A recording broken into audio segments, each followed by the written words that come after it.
आज राष्ट्रपति जी की अभिभाषण पर धन्यवाद प्रस्ताव को समर्थन करने के लिए खड़ा हुआ हूँ।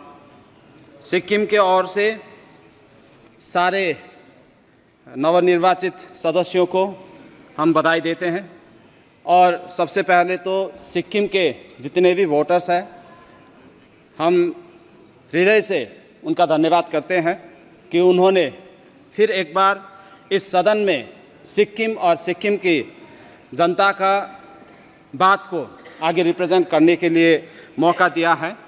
जैसे राष्ट्रपति जी ने कहा कि ये 18वीं लोकसभा ऐतिहासिक है कि यह अमृत काल में भारत प्रवेश कर रहे हैं और ये 18वीं लोकसभा सिक्किम के लिए भी अत्यंत ऐतिहासिक है, ये बहुत स्पेशल है।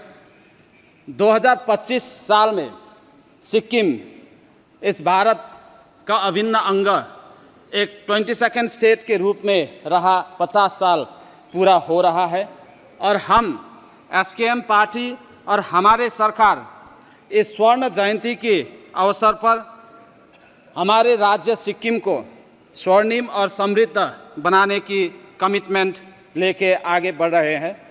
पिछले 10 साल में एनडीए सरकार ने सिक्किम को हर सेक्टर में सहयोग किया है। सिक्किम के विकास के लिए बहुत सारे काम किया गया है। जो सिक्किम एक हिमालय राज्य है और वहाँ के रोड्स बहुत नैरो हुआ करता था और सिक्किम में एक ही नेशनल हाईवे था जो कि सेवक से लेके गंगटोक तक 2 लेन वाला था और आज भी वो सेवक से लेके रंफू तक का जो NH10 का स्ट्रेच है, इसमें बहुत सारे डिस्टर्बेंसेस है। तो हमने और हमारे सरकार ने माननीय प्रधानमंत्री जी को भी रिक्वेस्ट किया है कि इसको NH10 को कोई भी सेंट्रल एजेंसी NHIDCL हो या कोई भी सेंट्रल एजेंसी में दिया जाए, क्योंकि बंगाल सरकार की तरफ से इस नेशनल हाईवे 10 को ठीक से मेंटेन ना करने की वजह से सबसे बड़ा नुकसान सिक्किम को हो रहा है। और हमारा स्टेट एक ब्यूटीफुल स्टेट है। आप सब कहीं हम सदस्यों ने सिक्किम में टूरिज़्म और घूमने के लिए आए होंगे और लास्ट 10 इयर्स में तो एनडीए सरकार बनने के बाद हमारे मंत्री लोग हर एक 3 महीने में, हर एक महीने में सिक्किम आ रहे हैं और सिक्किम एक बहुत ही पीसफुल स्टेट है। जिन पीसफुल स्टेट को हम इसको मेंटेन करने के लिए सिक्किम सरकार ने हर काम किया है।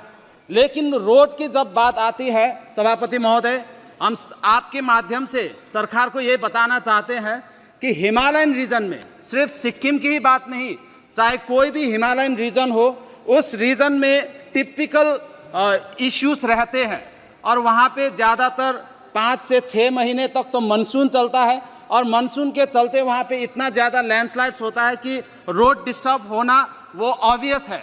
इसलिए हम सरकार से यही निवेदन करना चाहते हैं कि Himalayan region, not only Sikkim but entire Himalayan region के लिए जो पॉलिसीज़ बनते हैं, रोड्स में हो और कोई भी पॉलिसीज़ में एक्सेप्शन रखनी चाहिए और उसके लिए फंड्स और उसके लिए पॉलिसीज़ अलग से बनना चाहिए। और हम ये भी रिक्वेस्ट करते हैं कि जितने भी पॉलिसीज़ बनते हैं उसके लिए हिमालयन रीजन के लिए स्पेशली अलग सा कमेटी बनना चाहिए जिसमें कि हिमालयन रीजन का टिपिकल इश्यूज डिस्कस हो। जैसे कि भारत इस 2047 तक में विकसित होने का जो प्रारंभ किया है, हम प्रधानमंत्री जी के साथ हैं, हम सरकार के साथ हैं, हम भी सिक्किम से कुछ करना चाहते हैं।